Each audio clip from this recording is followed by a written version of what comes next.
सां report share कई आहे मुश्ताक अली रोधराणी।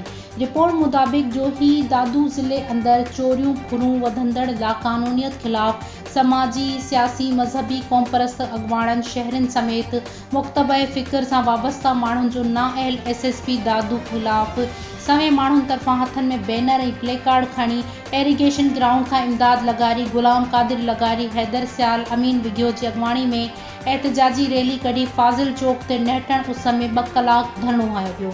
इन मौक़े ते मुज़ाहिरीन मीडिया सां ॻाल्हाईंदे चयो त दादू ज़िले जे चइनी तालुक़नि जोही, खैरपुर, मेहड़, दादू में बदअमनी सबबि शहरियुनि, वापारियुनि, दुकानदारनि जो जीअण जंजाल बणियल आहे। हिननि चयो त SSP दादू मुक़ररु थियण बाद पूरो ज़िलो ॾोहारियुनि हवाले करे छॾियो आहे। पुलिस थाणनि ते मुक़ररु थियल SHO पुलिस अमलदारनि थाणनि ताईं महदूद हुअण करे ज़िले अंदरि लाक़ानूनियत घर करे वई आहे ऐं शहरी दुकानदार वापारी रोज़ चोरनि फुरनि हथां फुरजनि पिया।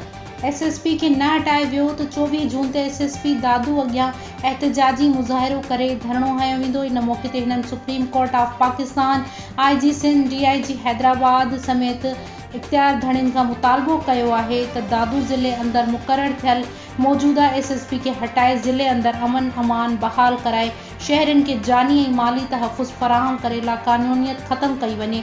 ॿी सूरत में एहतजाज जारी रहंदो।